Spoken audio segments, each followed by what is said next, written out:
At 53, I had learned that shame does not always arrive as a scream. Sometimes it arrives dressed in a pearl necklace, holding a casserole dish, smiling at relatives who only know one side of a story. My sister Opal Merrick had always known how to make cruelty look graceful. She could cut a person open with one sentence and still have everyone believing she was the wounded one. I had not seen most of my relatives in months because my life had become hospital corridors, insurance phone calls, pharmacy receipts, and the exhausted blue light of my kitchen at 2 in the morning while I fought with companies that treated my mother's breathing machine like a luxury item. But by the time the family gathered in my cousin's house that October evening, Opal had already written her own version of history, and in that version, I was the cold daughter who sent flowers instead of showing up. My mother, Vera Merrick, had been sick for almost 2 years. It began with a small fall in the laundry room, then pneumonia, then a weak heart, then a terrible season of infections that seemed to return every time we thought she had survived the worst. Opal lived 12 minutes from the hospital. I lived more than an hour away and worked full shifts at the county records office, but distance never stopped me. I paid the bills that arrived with red warnings. I arranged the night nurses when Mom panicked after sunset. I filed appeal after appeal when insurance denied her medication. I called doctors, chased discharge papers, argued with billing departments, and sat beside Mom so many nights that the cleaning staff learned how I took my coffee. But I did most of it quietly because Mom asked me to. "Do not make your sister feel small," she told me once, her hand thin and cold inside mine. "She needs applause more than she needs truth." I wish I had not listened. Opal did not visit my mother the way she told people she did. She arrived in pretty clothes, holding coffee she never drank, and stood beside Mom's bed long enough to take photographs.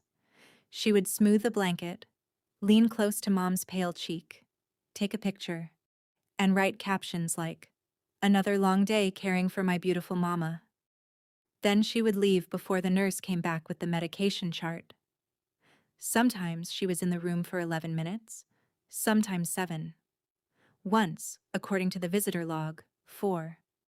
But on Facebook she became the loyal daughter, the devoted caregiver, the one carrying the family on her back.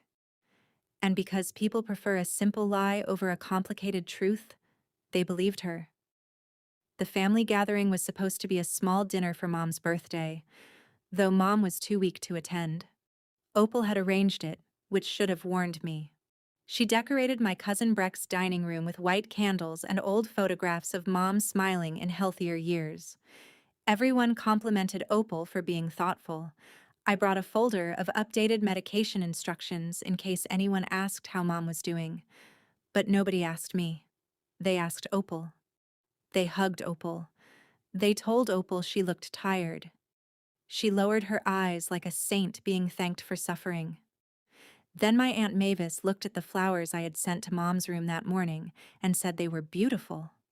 Opal gave a soft little laugh. The room went quiet because everyone knew that laugh. It meant she had prepared a knife. "Some daughters send flowers because they can't send love," Opal said, and she did not even look at me at first. She let the words float across the table like perfume. Then she turned her face toward mine and smiled. But I guess everyone helps in their own way. Nobody defended me, not one cousin, not one uncle, not one person who had eaten from my mother's table for 30 years. A few looked down at their plates. Someone coughed. Someone whispered my name as if I had embarrassed them by being accused. I felt heat crawl up my neck, but I did not cry. That would have pleased Opal too much. I only looked at her and said, "Be careful with stories you tell in public." She laughed again. "Oh, Tilda, public is the only place you ever remember you have a mother." That was the moment something inside me stopped bending. Before I continue, subscribe if you believe quiet people are not weak people. Some of us are only silent because we are collecting proof. I could have exposed her that night. I had enough receipts in my purse to turn that dining room cold. I had copies of bank transfers, nurse contracts, pharmacy invoices, insurance appeals, and the hospital's authorization forms naming me as Mom's medical representative. But Mom was alive then. Her birthday candles were still burning on the sideboard. I would not turn her illness into a courtroom just because Opal had turned it into theater. So I stood up, placed my napkin beside my plate, and left while Opal called after me. "Tell Mom we said hello, if you find time to visit." That line followed me all the way to the hospital parking garage, where I sat in my car and shook so badly I could not put the key in the ignition. Mom died 6 weeks later, just before dawn, with my hand on her shoulder and a nurse named Marlowe standing quietly at the foot of the bed. Opal was not there. She had posted the night before that she was keeping vigil, but the visitor log showed she left at 6:18 p.m. after taking a picture of Mom's window against the sunset. I had arrived at 8:42 p.m., stayed through the night, signed the final comfort care paperwork, and listened when Mom, barely able to speak, said, "Do not let her bury you with me." Those were almost her last clear words. I understood them only after she was gone. After the funeral, Opal performed grief like she had rehearsed it for a stage. She wore black silk, dabbed her eyes with a handkerchief, and accepted condolences with her chin trembling at the perfect angle. She told people she had spent every possible moment with Mom. She said some daughters had different priorities. She never said my name directly. She did not have to. By then, everyone knew the role she had given me. I was the absent daughter, the cold sister, the woman who loved paperwork more than her own mother. And because I did not argue at the graveside, some people took my silence as guilt. Then came the memorial dinner. Opal planned it at a private room in a restaurant Mom had loved years earlier, when she could still walk without pain. She said it would be a healing evening. I knew better. 2 days before the dinner, my cousin Breck called me and said Opal wanted to make a short speech about caregiving. "She might mention you," he said carefully. "I just thought you should know." I thanked him. Then I opened the metal file box under my bed, the one that contained the last 2 years of my life, and I decided I was done protecting a lie that had been feeding on my mother's name. I did not bring loose papers. I brought order. That was the difference between anger and justice. I prepared a clean binder with labeled sections: hospital billing, medication payments, night nurse contracts, insurance appeals, visitor logs, copies of checks, email chains with case managers, notes from doctors, a letter from the hospital's patient advocate confirming I was the primary contact for Vera Merrick's care from March of one year to November of the next. I also included something Opal did not know existed: a printed summary from the hospital's visitor management system. Every guest badge had a timestamp, every arrival, every departure. The truth had been sitting quietly behind the front desk the whole time, wearing a barcode. The memorial dinner began exactly the way I expected. Opal greeted people at the door as though she were hosting a royal ceremony. She hugged relatives, thanked them for coming, and placed herself beneath a framed photo of Mom as if the evening needed a lead actress. I sat near the end of the table with my binder in a plain navy tote. No one paid much attention to me. That was fine. People rarely watch the person they think they have already defeated. Halfway through dinner, Opal stood and tapped her glass. Her voice softened. "I want to say something about caring for a parent," she began. "It is not glamorous. It is not easy. There are nights you sit alone in a hospital room, wondering why other people can sleep peacefully while you carry everything." Several relatives nodded. My fork stayed still beside my plate. Opal placed one hand over her heart. Mom deserved more than flowers. She deserved presence. She deserved sacrifice. And I pray someday everyone in this family understands that love is not something you mail from a distance.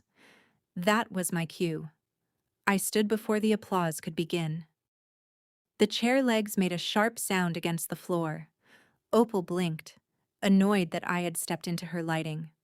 "Tilda," she said sweetly, "this may not be the moment." I looked at her and answered, "No, Opal, this is exactly the moment. You chose public shame, so you can receive public truth." The room changed. Not loudly. It changed the way air changes before a storm. I took the binder from my tote and laid it on the table. My hands were steady.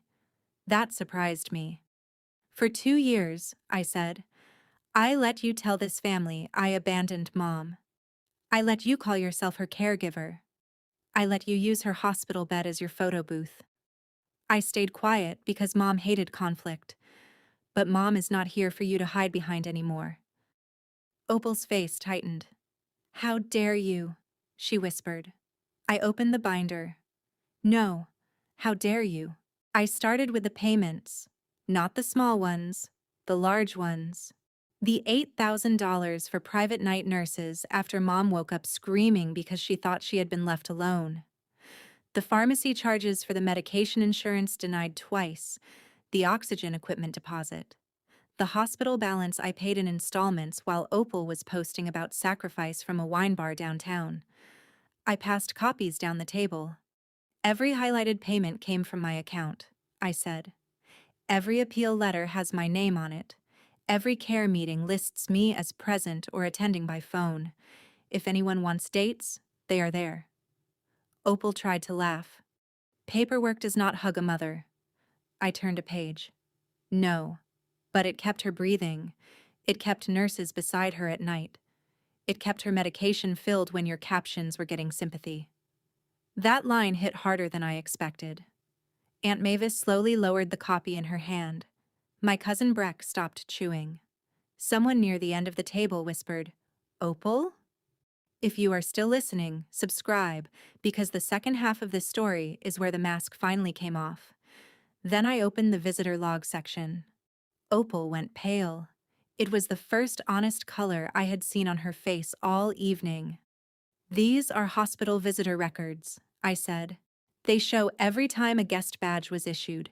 Opal told you she spent nights with Mom. She never spent one full night. Not once." I read the first date. April 9th. Opal arrived at 2:14 p.m., left at 2:27 p.m. That same day she posted, "Long afternoon by Mama's side. 13 minutes. I turned the page. May 22nd. Arrived 11:03 a.m., left 11:11 a.m. Posted a photo with the caption, "Caregiving changes you. 8 minutes." Another page. June 30. Arrived 5:49 p.m., left 5:53 p.m. 4 minutes. That was the day she told Aunt Mavis she missed dinner because Mom needed her. Opal slammed her hand on the table. "Those records are private." I looked at her calmly. "So is Mom's suffering, but you made that public every time it got you attention." She opened her mouth, closed it, then looked around for rescue. Nobody moved. For the first time in her life, Opal had entered a room expecting an audience and found witnesses instead. But the hardest part was not the visitor log. The hardest part was the letter. I had debated whether to bring it. It was a note Mom dictated to Marlo 3 days before she died, when her hands shook too much to write. It was not legal. It was not dramatic. It was just my mother telling the truth in a voice she no longer had. I unfolded the copy and read it because my mother had spent too many years softening her words for Opal's comfort. Tilda handled the things I was too tired to understand. She paid what she could, called who needed calling, and sat with me when the nights were frightening. Opal came when she wanted pictures. I loved both my daughters, but only one of them stayed after the camera was gone. The room went completely silent. Opal's lips trembled, but this time it was not performance. "She would never say that," she said. I placed the signed witness note on the table. "Marlo witnessed it. The patient advocate has a copy. You can call the hospital if you want another humiliation." That was when my uncle Soren, who had barely spoken all night, pushed his chair back and looked at Opal as if he were seeing a stranger wearing his niece's face. "You told me Tilda refused to help with the nurse costs," he said. Opal swallowed. "I never said refused." "You did," he answered. "You said you were drowning alone." Aunt Mavis lifted one of the receipts with shaking fingers. "Tilda paid the nurse I sent money for?" The room turned again. This was the twist I had not planned to reveal unless Opal forced me. I looked at my aunt gently. "You sent Opal money?" Aunt Mavis's eyes filled with anger. "3 checks. She said the night nurse would quit without them." Opal whispered, "It was complicated." I said, "No, it was theft wearing grief as a coat." Breck pulled out his phone and asked his mother the amounts.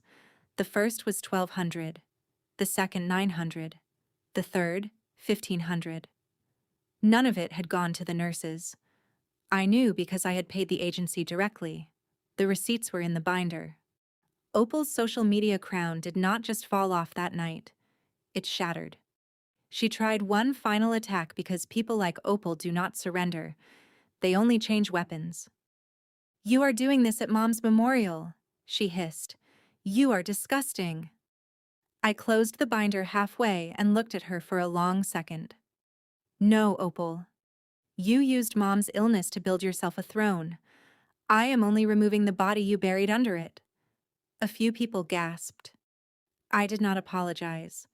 Some sentences need to be sharp because the truth has been polite for too long. By the end of the dinner, no one was eating. Aunt Mavis asked me for copies of the payment records.